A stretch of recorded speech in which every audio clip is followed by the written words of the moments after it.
The Bible says from verse 7, and the Lord said, I have surely seen the affliction of my people which are in Egypt, and have heard their cry by reason of their taskmasters.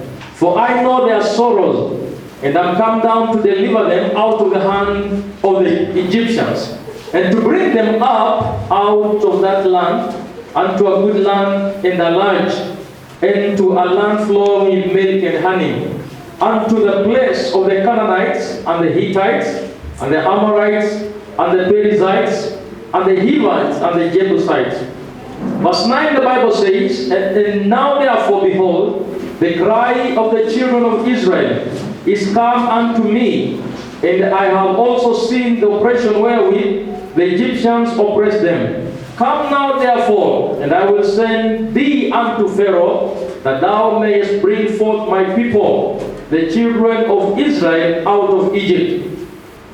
And Moses said unto God, who am I, that I should go unto Pharaoh, and that I should bring forth the children of Israel out of Egypt? And he said, certainly I will be with thee, and this shall be a token unto thee that I have sent thee. When thou hast brought forth the people out of Egypt, ye shall serve God upon these mountains. And Moses said unto God, behold, when I come unto the children of Israel, they shall say unto them, the God of your fathers hath sent me unto you. They shall say to me, what is his name? What shall I say unto them? And God said unto Moses, I am that I am. Verse 14, and he said, thou shalt say unto the children of Israel, I am hath sent me unto you. And God said moreover unto Moses, thus shalt thou say unto the children of Israel, the Lord God of your fathers, the God of Abraham, the God of Isaac, the God of Jacob, has sent me unto you. This is my name forever, and this is my memorial unto all generations. Kutoka sura ya 3 kuanzia mstari wa 7. Tusoma mstari wa 11 na 12. Musa akamwambia Mungu, mimi ni nani hata niende kwa Farao nikawatoe wana wa Israeli watoke Misri? Akasema, bila shaka mimi nitakuwa pamoja nawe, na dalili ya kuwa nimekutuma ndiyo hii, utakapokuwa umekwisha kuwatoa hao watu katika Misri, mtamwabudu Mungu katika mlima huu. Luke chapter 14. So don't forget to write Exodus chapter 3 from verse 6, and then Luke 14 from verse 16. Then he said unto him, a certain man made a great supper, and bade many, and sent his servant at supper time to say unto them that were bidden, come, for all things are now ready. Verse 18, and they all with one consent began to make excuse. The first said unto him, I have bought a piece of ground, and I must needs go and see it. I pray thee, have me excused. Verse 19, and another said, I have bought 5 yoke of oxen, and I go to prove them. I pray thee, have me excused. Verse 20, and another said, I have married a wife, and therefore I cannot come. So the servant came and shewed his lord these things. Then the master of the house, being angry, said unto his servant, go out quickly into the streets and lanes of the city, and bring in hither the poor and the maimed and the halt and the blind. Luka mtakatifu 14 kuanzia 16. Akamwambia mtu mmoja alifanya karamu kubwa, akaalika watu wengi. Akamtuma mtumwa wake saa ya chakula awaambie wale walioalikwa, njooni, kwa kuwa vitu vyote vimekwisha kuwekwa tayari. Wakaanza wote kutoa udhuru kwa nia moja. Wa kwanza alimwambia, nimenunua shamba, sharti niende nikalitazame, tafadhali unisamehe. Mwingine akasema, nimenunua ng'ombe jozi 5, ninakwenda kuwajaribu, tafadhali unisamehe. Mwingine akasema, nimeoa mke, na kwa sababu hiyo siwezi kuja. Yule mtumwa akaenda akampa bwana wake habari ya mambo hayo.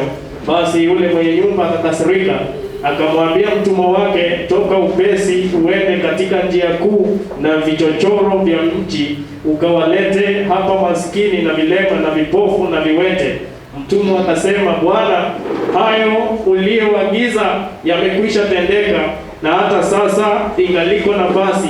Bwana akamwambia mtumwa, toka nje uende barabarani na mipakani, ukawashurutishe kuingia ndani nyumba yangu ipate kujaa.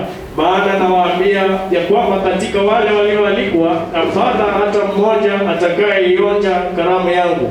Father, in the mighty name of Jesus, we thank you and we bless your name. We glorify you for this opportunity. Father, we decrease that you may increase this morning. Help us, Father, to comprehend your word as you speak to us. In Jesus' name we pray and believe. Amen. Somebody say amen. And we may be seated in the presence of God. Once again, we welcome all our children who are in various boarding schools. Napenda kuwakaribisha watoto wetu ambao wamekuwa kwa shule mbalimbali za mabweni. We bless God for protecting you when you are back at school. Bariki Mungu kwa kuwalinda kule mlikokuwa shuleni. Turn to somebody who is next to you. Geukia mtu aliye karibu nawe. Tell that person the man of God is talking about come out of excuses. Waambie mtu wa Mungu anazungumza kuhusu toka kwa visababu. Ama stop the excuses. Ama komesha visababu. Tell somebody stop the excuses. Waambie mtu komesha visababu. Or come out of excuses. Ama toka kwa visababu. Hallelujah. Hallelujah. Visababu. Amen. Excuses. Amen. Tafsiri nyingine inasema msamaha. But I don't know about that. Lugha hii hata Biblia yake imesema nisamehe mahali pa excuse. Now, very quickly we want to look at excuses. Kwa upesi nataka tutazame visababu. What is an excuse? Sababu ni nini? An excuse is when one seeks to lessen the blame attaching to something. Sababu ni wakati mtu anatafuta ile hali ya kitu ambacho kimesababisha kitu, to lessen the blame, ama kuweke ile kwa hali ya kupunguza lawama. Yes, correct. Attaching especially to a fault or even an offense, ambayo inaunganika na kitendo ama, in other words, it's trying to justify why some things have happened the way they are. Ni kujaribu kujiwekea haki sababu kitu fulani kimetendeka. You know, I did not bet yesterday because it was cold outside. Kwa hiyo jana sikuoga maana kulikuwa baridi sana. Hallelujah. Ngapi wako oga sababu kulinyesha? Amen, not bet. So you try to justify, unajaribu you try to lessen the blame why you didn't take a shower yesterday. Jaribu kupunguza lawama sababu hukuoga jana. Because it was cold outside. Sababu kulikuwa baridi nje. The word excuse also, na pia the definition from the dictionary gives it a reason or explanation given to justify a fault. Kamusi inasema ni kisababu cha kutaka kujipatia haki sababu ya kosa fulani. Praise be to Jesus. Bwana Yesu asifiwe. And now when you look at the word excuse, ukitazama neno kisababu, you look at it from the word which it was translated to our English word. Natazama kutoka neno lililotoka kwa lugha ya. The word excuse has two words. Neno kisababu lina maneno mawili. The first word is ex. Na kwanza ni ile kufutwa. Ex ama without or out. Bila ama kukosa. And then there is the other portion of the word that is cuse. Na kuna ile nyingine ya. So when you take the two, we have ex and cuse. It becomes excuse. Ya kukosa na kulaumu inakuwa kisababu. Are we together? Yes. Bwana bless.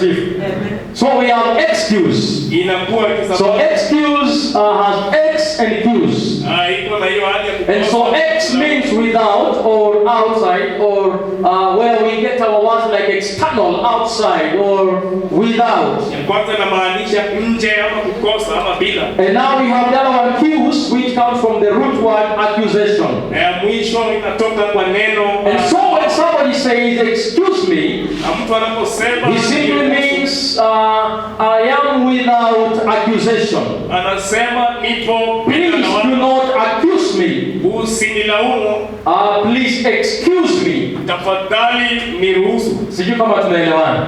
We get it. So excuse excuse me, Kwa hivyo niruhusu, it simply means please do not hold any accusation against me. nasema tafadhali usiwe na lawama Because yoyote kwangu. my reason, for example, for not coming early to church Sababu yangu is I had an issue with the transport. nilikuwa na tatizo. So please, I am without accusation. Tafadhali nipo bila So in other words, I am excused. Na neno lingine ni kwamba nimerudishwa. Because I do not have to be accused. Maana sihitaji kulaumiwa. I am without accusation. Nipo bila lawama. So that is what we call excuse. Kwa hivyo hiyo ndio kisababu. And now as much as we have legitimate reasons Sababu tuko pia why people cannot do other things or something. ili watu wasitende mambo mengine. But on the flip side of it, Lakini pande we nyingine have illegitimate reasons kuna visababu visivyo. why people cannot obey the voice of Kwa God. nini watu wasitii sauti? Why people do not walk in the ways of Kwa God. nini watu wasitembee kwa And so njia za those Mungu? ones I call them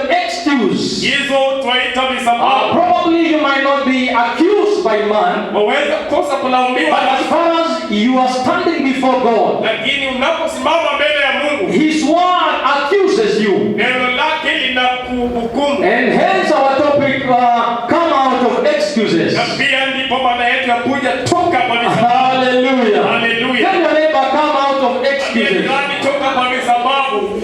And so life gives us opportunities. Kwa hivyo hii inatupatia Life gives us opportunities nafasi to make many excuses. kufanya visababu. Oh, you know, I could not come yesterday because the one, two, three things happened. Unajua jana singekuja maana moja mbili vitu hivi vilifanyika. Oh, you know, I did not do this because one, two, three, four things. Unajua sikutenda hili sababu ya hii na hii. So we always have reasons why we cannot do some things. Tunazo sababu hasa kwa nini tusifanye hivi. And I'll start by giving you a short story. Nitaanza kupeana. There is a man who was a contractor. Kuna mtu ambaye alikuwa And the contractor was very good at building houses. na alikuwa mtu bora katika. And so what happened, this particular rich man, Huyu mtu mwanakandarasi the contractor had already built 3 houses. alikuwa ashajenga And he nyumba did a very outstanding one. na akajenga nyumba ambayo ilikuwa ni. And now when he reached the 4th one, alipojenga ya nne he began having excuses. alianza kuwa na Oh, visababu. you know, the cement was not enough Unajua simiti haikutoka because of 1, 2, 3, 4. ama moja mbili tatu. Oh, you know, the mixing machine was not good.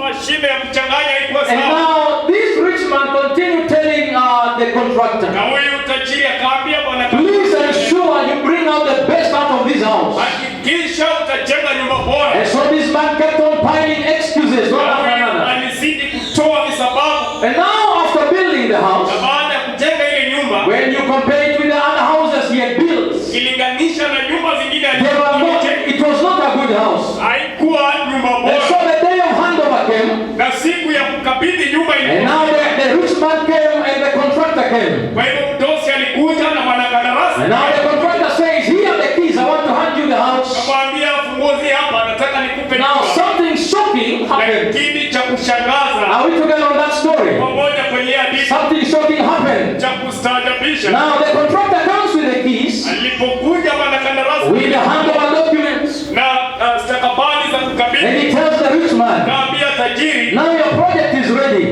mradi wako u tayari. And now the rich man said, Na mdosi akasema, you know you are a very good man. najua wewe ni mtu mwema, You have built for me 3 houses, umenijengea nyumba and 3 they are very outstanding. na nyumba zenye udhabiti, And this is the 4th project. na hii ni mradi wa 4. So I want to surprise you today. Nataka nikushangaze leo. And he told the contractor, Pia mwanakandarasi, from now onwards, kuanzia saa hizi kwenda this is your official house. hii ni nyumba yako, Take the keys. kuwa funguo. This contractor almost fell down. Huyu mwanakandarasi karibu aanguke chini. Why? Because Sababu the gani? house he was building, Nyumba aliyokuwa it akijenga was not up to standard. haikuwa nyumba He imefika. had excuses. Alikuwa na visababu. And he began to wonder, Akaanza if I knew it would be mine, kama ningejua I would have done it even more better. ningefanya vyema If I zaidi. knew I would possess the house, Ningejua I would nitaimiliki. have given my all. Ningefanya yangu yote. Excuses can cost you. Visababu vyaweza kusababisha. Excuses can cost me. Visababu vyaweza Oh, hallelujah. Just as it costed the contractor.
Hallelujah. Hallelujah.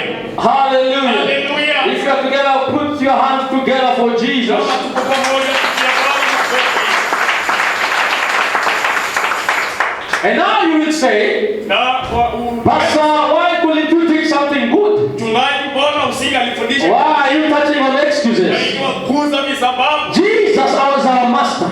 Yesu kama Bwana wetu He taught on excuses. alifundisha kwa visababu. And the man had come to Jesus Na mtu aliyemjia Yesu to ask him and tell him, Father, we know kumuuliza, Baba, twajua that blessed is the man kwamba who amebarikiwa will sit with you atakaye keti na wewe on the meal in the kingdom of God. kwenye karamu ufalmeni wa And as Mungu. usual, Jesus told them a parable. Kwa kawaida Yesu akazungumzia, And he told them, akawaambia there was a man who prepared a feast, kuna mtu aliyeandaa and karamu he invited guests na akaalika wageni to come and dine in the feast. waje washiriki ile karamu. But those guests who were invited, Lakini walioalikwa they began with one consent walianza kwa nia to moja give excuses. peana visababu. Hallelujah. Hallelujah. Before I even go deeper, Hata kabla niende kwa let me remind you one thing. acha nikukumbushe kitu kimoja. Everyone who gives excuses, Kila atoaye I've visababu, come to realize through research, nimegundua kupitia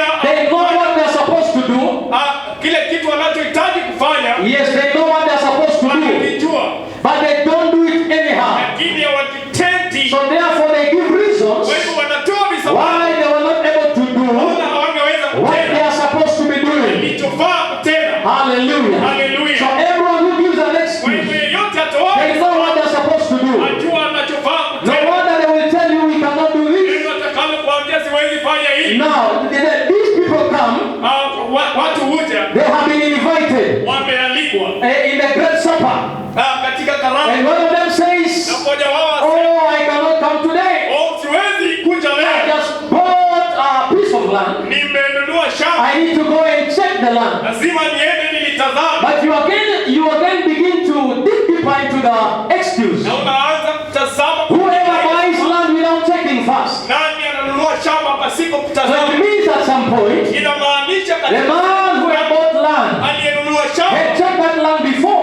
alijua mbeleni, But now he's giving an excuse. lakini anatoa I sababu, cannot come into the feast siwezi ingia because I bought some land. sababu I nimenunua need to shamba, go and check the land. lazima niende nitazame shamba. Are we together, church? Kwa pamoja Just follow me closely. nifuate. Another one comes with an excuse. Mwingine akuja na Or sababu, he says, you know, wajua I bought some oxen. nilinunua Other version says I bought 5 pairs of oxen. alinunua fahali And I want to go and test the oxen on the land. niende nijaribu. The question is, Swali ni could you now postpone the testing of the oxen?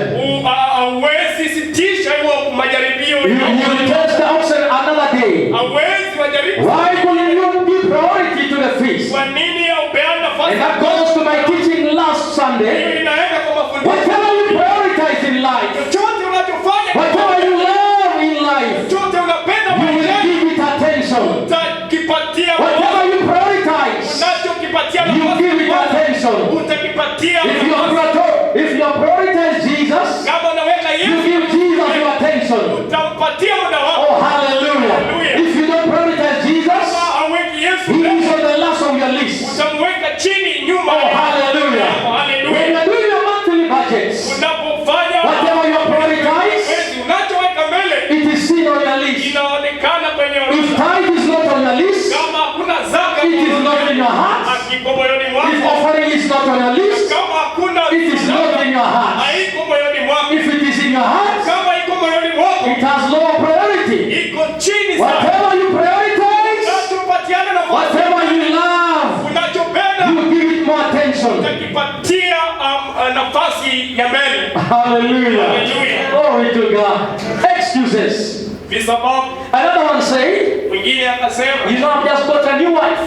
nimeoa tu mke mpya, I need to go and whatever. nahitaji niende I need to go have some time with the wife. niwe na muda fulani na mke huyo, But can't you postpone? lakini hauwezi sitisha. You will always be with the wife. Utakuwa tu na huyo So mke. when you read Luke chapter 14 Ukisoma Luka 14 and Matthew chapter 22, na Mathayo 22, 32. Because the same story is written by Matthew again. Hadithi ile pia imeandikwa na In Matthew chapter 22, katika Mathayo 20. you realize the excuses that were given, sababu vilivyotolewa they are flimsy excuses. ni They are excuses that cannot hold water.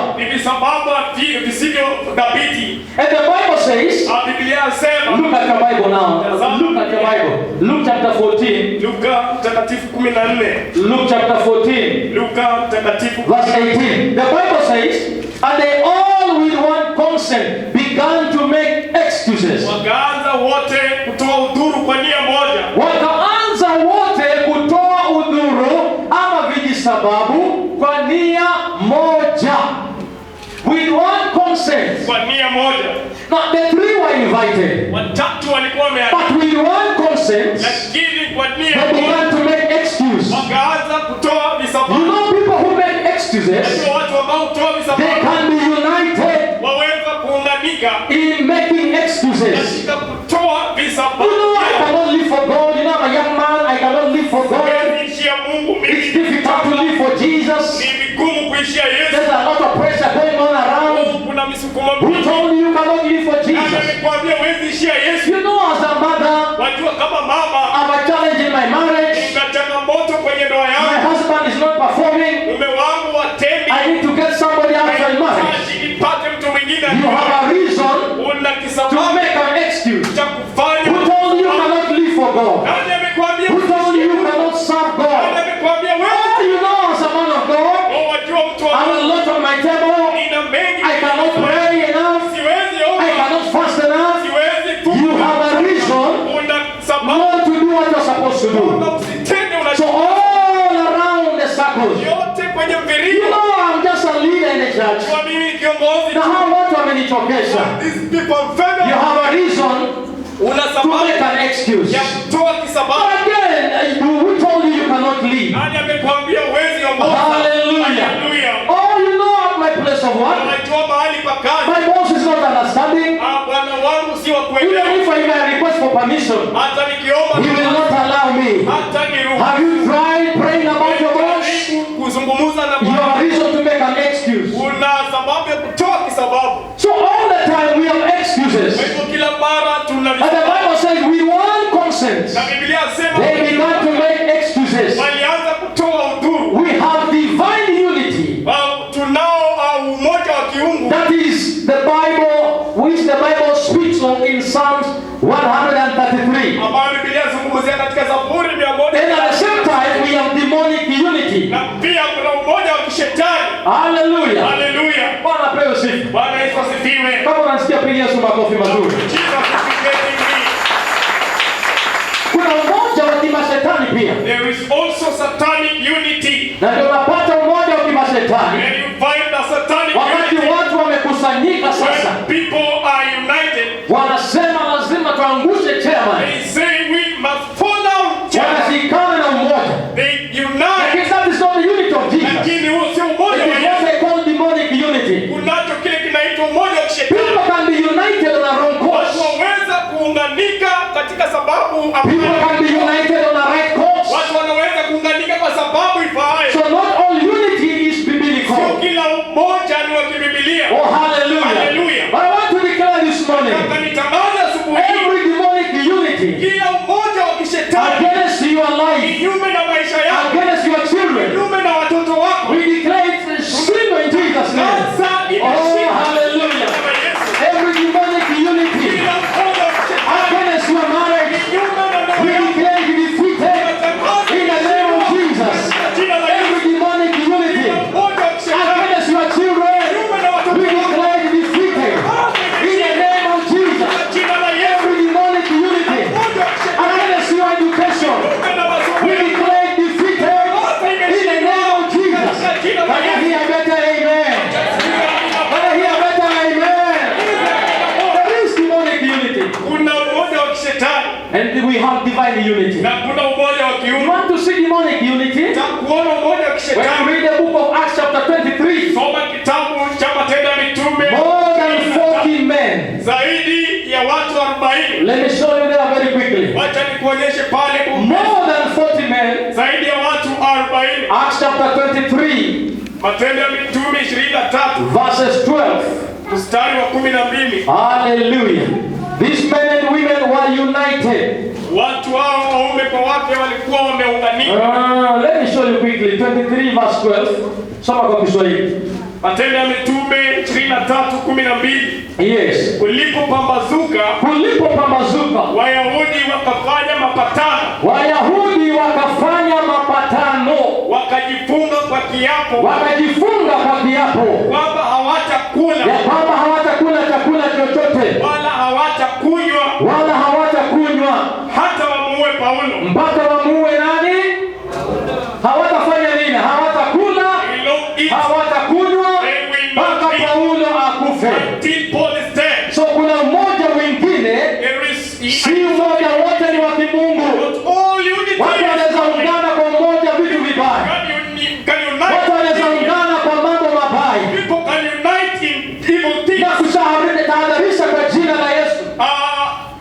Na kutahadharisha kwa jina la Yesu. I am alarming you in the name of Jesus. Usijiunge kwa vikundi ambavyo vimeungana kwa nia mbaya.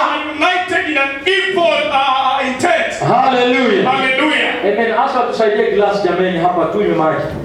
Don't be united in an evil unity. Usiunganike katika maungo. You can make up your mind. Unaweza I will be united with the brothers who stand for Jesus. I will be united for the brothers who want to pray. I will be united with men and women who support the kingdom agenda.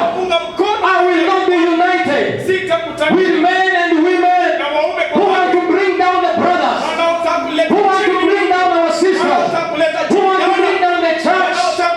Demonic unity. And people can unite, even in your village, to finish you up, to see you dead. But I come to remind the church, there is no excuse why we cannot overcome every powers of the enemy. There is no excuse why we cannot overcome the forces of the enemy. If God be for us, if God be for us, who shall be against us?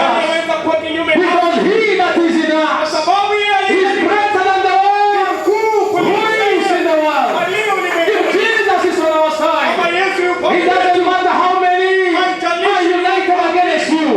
If Jesus be on your side, it doesn't matter how many witches are united against you. If Jesus be on your side, it doesn't matter how many committees are united against you.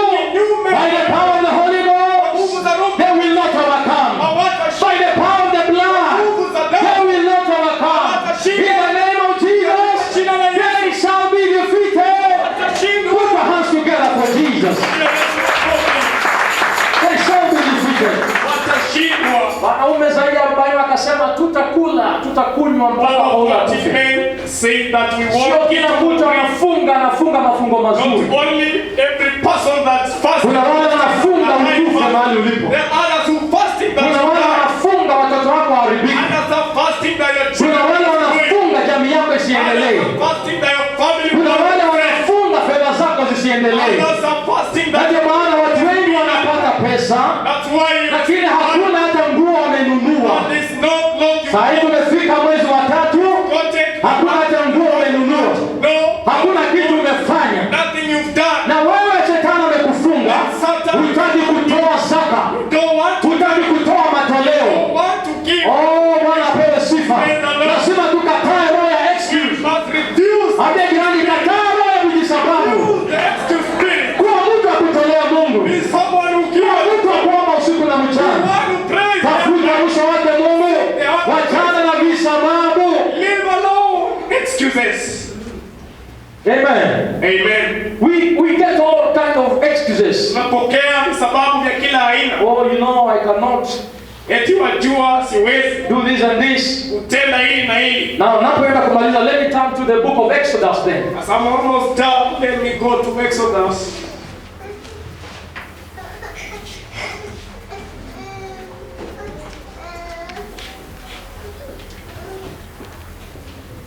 Exodus chapter 3.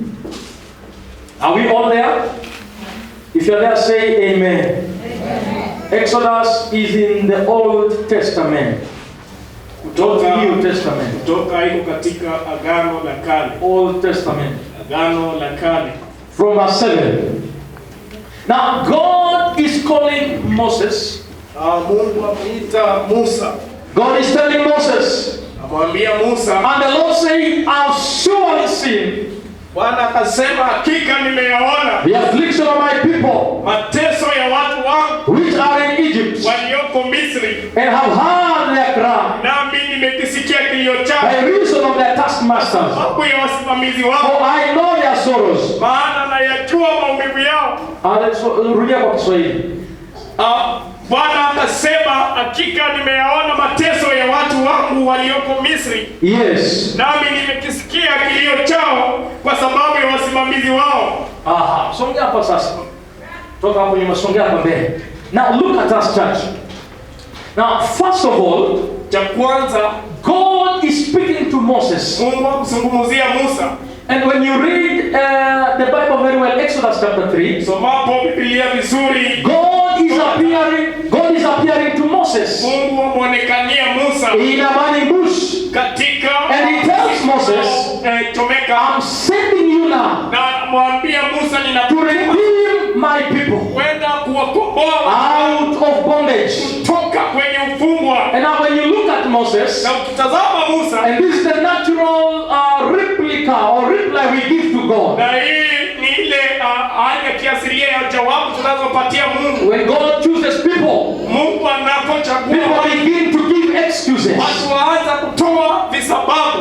Of course we are not the first ones. Kwamba sisi si wa kwanza. Neither are we the last ones. Pia sio wa mwisho. To give excuses. Kutoa visababu. Because people throughout in the Bible sababu watu kwenye have given excuses. Wametoa visababu. And today we only look at Moses. Na leo tunatazama tu Musa pekee. And the three guys we saw in the New Testament. Na wale vijana watatu tumeona. Now God is telling Moses, Mungu amwambia Musa, I want you to go nataka and deliver my people out of bondage. Kutoka kwenye utumwa. And now God is telling Moses, Mungu amwambia Musa, surely I have seen. Hakika nimeyaona. Surely I am high. Hakika nimekisikia. And surely I know. Na hakika ninajua. Listen to me, child of God. Sikize wana wa Mungu. I want to remind all of us nataka nitukumbushe sote that God sees. kwamba Mungu aona. Tell your neighbor, God sees. Pia jirani yako Mungu anaona. Oh, hallelujah. Hallelujah. You might have come in the house of God umeingia katika nyumba when you are discouraged in your na heart, umevunjika, when you are low in your spirit. uko chini kwenye roho yako. But just to remind you this morning, Kuja asubuhi hii, the God we serve, Mungu the tunayetumikia, God sees. Mungu aona. He that created an eye, He is able to see. Aweza He can see your situation. aweza ona hali He yako. can see your challenge. He can see your trouble. He can see what you're going through. You can bless His name because He can see you wherever you are. He told Moses, I have seen. Hallelujah. When you know God sees you, you don't mind about anything because you can go before Him and tell Him, Jesus, I know you see me. I know you see me. I know you see me. I know you see me. Hallelujah. You can leave trouble. You can leave being anxious. Na kuwa na wasiwasi. And tell my Father, I know you're my Lord. I know you're my Creator. I am alive today because you have allowed it. Many have died. I am still alive. I want to bless you because you see. Oh, hallelujah. You see I do not have a job. You see I do not have rent. You see I do not have money. You see I do not have the Holy Ghost. You see. We serve a God who sees. Tunatumikia Mungu mnayeona. Oh, be to God. I hope somebody can understand. Sijui wapo mtu aweza elewa. and pick the revelation. na kupokea. And God is telling Moses again, Mwambia Musa tena, I have seen, nimeona, I have heard. nimesikia. Hallelujah. Hallelujah. We serve a God who hears. Natumikia Mungu asikiaye. Unapopiga magoti ukiomba, Whenever you need to pray, masikio yake si kiziwi. his ears are Hata not kama deaf. tunaomba sisi wote mara moja, As we pray, Yesu anasikia sauti yako. Jesus listens to your voice. Unapomwita anasikia. When you call, he hears. Unapoongea When anasikia. you speak, he hears. Unapolalamika anasikia. When you murmur, he hears. Oh, hallelujah. Hallelujah. Hallelujah. Hallelujah. Wana Israeli walipolalamika, When the Israelites were crying, maandiko inasema then the one Mungu said alitumana that God said akasema ende waambie, and say, nimesikia malalamiko yao. "What tell them of heart." Ukilalamika kwa nyumba yako, When you cry, Mungu anakusikia. God hears you. Ukisengenya mwingine, When you speak ill of Mungu another, anakusikia. God hears it. Ukizungumza vibaya, When you speak ill, Mungu anakusikia. God hears. Ukizungumza vizuri, Mungu anakusikia. Unaweza kuwa kwa bedroom yako, Be in your bed. lakini Mungu yuko pale. God is there. Unaweza kuwa kwa nyumba yako, Be in your own lakini house. Mungu yuko God pale. is there. Mungu ako kila mahali. Mungu anakusikia. Mungu anakuona. God is seeing you. He hears. He anasikia. For the best you can do, Na chema waweza tutenda, just bless His name. kubariki jina lake. Bless His name. Bariki jina And lake. Father, I know Mwambie Baba, najua I am in trouble, nipo taabani, but I know lakini najua you can see, waweza ona, you can hear, waweza sikia, and you'll take me through. na utanipitisha. Hallelujah. Hallelujah. The final thing is, Cha mwisho He told Moses, akaambia Musa, I know. ninajua. Hallelujah. Hallelujah. Hata kama sijaambia Baba, Even though anasema ninajua. he says, I know. Ninakujua Pastor Osborne. Najua mambo unayopitia. Aliambia Jeremiah, kabla sijakuumba kwa tumbo ya mama yako, nilikujua, nikakuteua ukuwe nabii kwa mataifa. Yesu anakujua. Kabla uingie church leo, Yesu alijua. Utakuwa kanisani leo, Yesu alijua nitahubiri ujumbe. Yesu alijua watu wanatahubiri ujumbe. Yesu alijua atakutana mahitaji yako. Alijua. He knows you. Anakujua. He knows your family. Anajua He knows your desires. Anajua kama He knows your bitterness. Anajua. He knows what you want. Anajua He unachotaka. knows what you're longing for. Anajua nini unataka. Jesus knows you. Yesu anakujua. There is nothing as comforting Hakuna kitu to any believer ambacho ni chenye faraja kwa muamini yeyote than to know that Jesus kuliko does not only see, Yesu, kwamba does not only hear, hasioni tu na asikii, but He knows me. bali pia ananijua. Let me tell you something. Wacha nikwambie, Let me tell you something. wacha nikwambie kitu. You know, by the term knowing, Kwa ile neno kujua it means this. yamaanisha hivi Jesus, kwamba Yesu He cannot misunderstand you. hawezi kosa. Hallelujah. Hallelujah. Because let me tell you, Wacha because nikwambie. if somebody does not understand who you are, Mtu asipofahamu they wewe ni can nani, misquote you. anaweza They can have kulia vibaya. a negative opinion about Anaweza you kuwa na because mawazo they do not know you. Sababu hakujui. Hallelujah. Hallelujah. But you know with Jesus, Lakini Yesu He understands who you are. anafahamu. He can never misquote you. Hawezi He can never have another opinion about you because He created you. alikuumba. He knows you. He knows your weaknesses. Anajua macho. He knows your strengths. Anajua nguvu zako. Wakati umelemewa, He knows. When you are Yeah, weak, he knows. Now He's telling Moses, I want you to go. Anaambia Musa, nataka uende. Listen to me, children of God, niko karibu kumaliza. Sikiza Mungu. He tells Moses, I want you to go. Anaambia Musa, nataka uende. First excuse Moses gives. Kisababu cha kwanza Musa atoa. Who am I? Mimi ni nani? Who am I? Mimi ni nani? Naitwa kwa sababu ya kwanza. It's the first Watu question. wote wanapoitwa kuna Mungu. When people are Kwa called sababu by mimi ni God, nani? they ask who Mungu am I? hakuiti kwa sababu kuna masomo ya kutosha. He doesn't call you because you were educated. Mungu hakuiti kwa sababu wewe ni wa maana sana. Doesn't call you because you are much Mungu more. apeana assignment sababu wewe umefaa zaidi. Aside because you are He knows you. anakujua. He knows your name. Anajua. He knows your destiny. Anajua. He knows the resolution to serve Him. Anajua Who am I, God? Who am I? Let's look at Exodus. Wacha tutazame Kutoka. Hallelujah. Hallelujah. Verses 11. Mstari wa 11. Verse 10. Let's start at verse 10. And God is telling Moses, I will send thee unto Pharaoh, that thou mayest bring forth my people, the children of Israel, out of Egypt. Verse 12, Moses responds with an excuse. The first excuse. He says, certainly, no, verse 11. And Moses said unto God, who am I? Musa akamwambia Mungu, mimi ni nani? Mimi ni nani? Angalia jirani yako muulize wewe ni nani? Touch your neighbor, ask, who am I? Hallelujah. Hallelujah. Ambe mimi ni mtoto wa Mungu. Tell him, I'm a child of Ambe God. mpako mafuta. I am the ordained. Oh, hallelujah. Hallelujah. Who am I? That I should go unto Pharaoh. Akamuuliza mimi ni nani hata niende kwa And Farao? those are excuses. Hivyo ni visababu. We always get everywhere. Tunavipata kila mahali. Oh, you know, you are supposed to preach. Wajua wafaa kuhubiri. Who am I? Mimi ni nani? I'm just Jared. Mimi ni God is Jared. saying, no, Jared, you must go and preach. Amesema Jared, I don't know how to speak. sijui jinsi ya kuzungumza. Oh, you know, you have to be a leader. Tunahitaji uwe kiongozi. Oh, you know. So that is the normal response of man. Hiyo tu ni jawabu za binadamu. It is normal from a human perspective. Kawaida kutoka But today we can tell ourselves, lakini leo tunaweza no more excuses. hakuna visababu. Tell your neighbor, no more excuses. Jirani, hakuna visababu tena. No more excuses. Hakuna visababu Now, tena. listen to God's response. Sikiza jawabu la Mungu. Verse 12.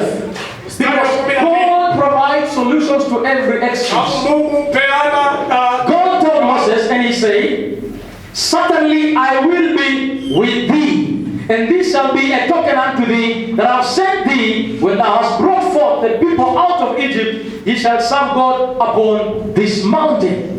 Now, for your excuse, kwa kisababu chako. that is Moses, not you now. Moses. For you, I want you to help to understand me. For your excuse, Moses, Kwa kisababu chako Musa, I will be with you. nitakuwa na wewe.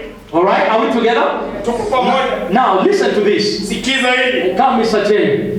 Njoo Just come. Mzee. Now, you know in this town, Wajua kwenye mji huu because Cheiwe probably is not known at State House. sababu mzee Cheiwe labda julikani kule He might have a PhD aweza kuwa na PhD in sociology and security systems. katika sociology na security system. Nimekuinua sana, eh? But he's not known at State House. Bali hajulikani.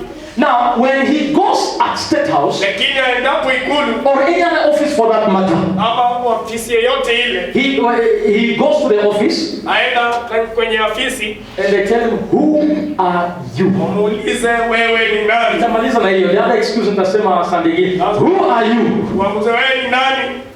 Now, God is telling Moses, Mungu amwambia Musa. Moses has already said, who am I? Musa shauliza mimi ni nani? And now God is telling Moses, Mungu anamwambia Musa, I will be with you. nitakuwa na wewe. Nataka uelewe kitu hapa. What God means is, Anachomaanisha Mungu ni hiki. probably you are not known Labda haujulikani in the State House. kule ikulu. But because I, the Lord, Lakini sababu mimi Mungu, nifuatilie niangalie vizuri ndio upate follow hiyo. me closely. Because I am with you, Kwa sababu nipo na wewe, you will make it. utafaulu. Let me come closer. Wacha Kuna mtu hajashika. This Now, one. let me go back to Jay. Jay now goes to State House Kwa hivyo Cheiwe anaenda ikulu akiwa na uhuru. there freely. Now I am uhuru, assume that. Akiwa na rais. Nimejinua sana. I am uhuru and you have a PhD in sociology and security systems. Now, when the officers at the gate, Wakati wale afisa langoni they see the two of us, wanatuona sisi, they know me. Are we together? wanajua, They don't know him. hawakujui. When they ask him, who are you? Kimuuliza wewe ni nani? He says what? Nasema No. You're not getting. I'm part of no. He will say, I am with him. Are we together? Yes. Niko na Peter. So, si atanapita sababu ati yeye ni mheshimiwa. Ni kwa sababu yupo Because he is with the president. Is somebody getting something here? Is somebody getting a revelation? Now Moses, who am I? God is giving him a solution. I will be with you. Now what that means is, where your limitations will not allow you to pass, because I am with you. You will pass because I am with you. Oh, hallelujah. Where you are not accepted in Pharaoh's palace, because I am with you, you will be accepted. Hallelujah. When you have Jesus on your side, you don't have an excuse. You must throw excuses away. Serve the Lord. Serve the Lord. Leave alone excuses. Because Jesus is already with you. Hallelujah. Who am I? I will be with you. What it means is, I will not rely on my strength. I will not rely on my intellect. I will rely on his credentials. No, nitategemea mahitimu ya Yesu. Yes, kwa sababu Yesu amehitimu. Ni mfalme wa wafalme. Ni simba wa Yuda. Ni Alfa na Omega. Mwamba tena mwisho. Mwamba wa miamba. Kwa sababu ya hayo mahitimu, mimi nikapita sehemu yoyote. Nataka niambie kanisa asubuhi ya leo, kwa sababu ya Yesu tutapita mahali popote. Tutashinda vita vyovyote. Tutafaulu changamoto yoyote. Sio kwa sababu yetu, kwa sababu ya Yesu. Yesu yuko pamoja nasi. Hallelujah. Na kwa sababu yuko na sisi, hata mauti ikuje, hata magonjwa ikuje, hata changamoto zije, tutashinda changamoto. Si kwa nguvu zetu, kwa sababu tuko na Yesu, Alfa na Omega, mwanzo tena mwisho. Sisi wa washindi, simba wa kabila la Yuda. Glory to God. Glory to Jesus. When you have Jesus, Ukiwa na Yesu, kama umechaguliwa kiongozi hapa, when you choose a leader here, fanya kazi. work. Wacha kutumia akili ya kuzaliwa. Don't use your Kuwa kama Musa, ambia Mungu, Mungu anasema nitakuwa na wewe. God told Moses, I'll be with you. Ni nafasi Mungu alipeana. It's a chance. Nitakuwa na wewe. I'll be with you. Kama ni youth, fanya kazi. If it's the youth, work. Fanya kazi pamoja. Work with Kama ni mama, fanya kazi pamoja. If it's in the land, Kama ni kwa wazee, fanya kazi pamoja. Kama ni asha, fanya asha pamoja. Kama ni kwaya, fanya kazi pamoja. it's in the choir, work with all. Kwa sababu pastor ya Mungu Because in God, anasema sijapungukiwa. He says, I'm not Jana leaving. nisipohubiri, nitainua mawe, yatakuja yatahubiri, yatachukua nafasi yako. Oh, hallelujah. Wakati Judas alikufa, maandiko inasema walireplace Judas, wakaweka Matias. Sitaki sehemu yangu ichukuliwe kwa sababu ya visababu. Nimekataa visababu. Nimekataa visababu. Kataa visababu. Kataa visababu. Kataa visababu. Tumikia Mungu. Fanya kazi ya Mungu. Fanya kazi pamoja. Hauna kisababu chochote No reason kile kitakuzuia that will hinder you, usije Wednesday Bible study. that you want. Hakuna kisababu chochote No excuse ambacho kitakuzuia that will hinder you usije Friday kwa maombi. from entering the Hauna private sababu life. yoyote, No excuse hauna kisababu chochote ambacho kitakuzuia that will usitoe zaka yako. from time Hauna kisababu no chochote excuse ambacho kitakuzuia usifanye kazi ambayo Mungu amekuita ufanye kwa nyumba ya Bwana. to walk in His house. Tuko pamoja Are wapendwa. we together, brethren? Are we together, church? Tuko pamoja. Fanya kazi ya Mungu na moyo. Do God's work with all your mind. Au kwa store ya Mungu Because in God's store, ako na watu wengi. He is full of many people. Hata mimi leo na Pastor Osborne tukitoweka, Even when I will pastor Osborne and Mungu atainua tu preacher. God will rise Kanisa hii itaendelea kuhubiriwa. and the church will keep Haitakufa sababu hatuko. on that because Kanisa itaendelea. the church will go on. Wewe hata ukitoka When you get out kwa ile nafasi unatumika, in the position, Mungu atainua mtu mwingine. God will raise another Sisemi person. unatoka, nataka unielewe. It's not that you get Nasema kwa nia I'm speaking. Mungu story ya Mungu imejaa watendakazi. Kuna watu ambao wana tamaa There are people na who kiu ya kumtumikia Mungu. are thirsty to serve Fanya God. kazi ya Mungu. Serve God. Fanya kazi ya Mungu. Serve God. Fanya kazi ya Mungu Serve God. bila vijisababu. With no excuse. Without any excuse. Bila kisababu. Usiwe kama Musa, oh mimi ni nani? Don't be like Moses and who am Oh I? mimi ni nani? Who am I? Oh mimi hata hawanitambui. They don't acknowledge me. I'm not known. Wakwenda hivyo. Doesn't go that way. Sasa Yesu anakutambua mzobare. As Jesus knows you, Fanya kazi. work. Fanya kazi ya Bwana.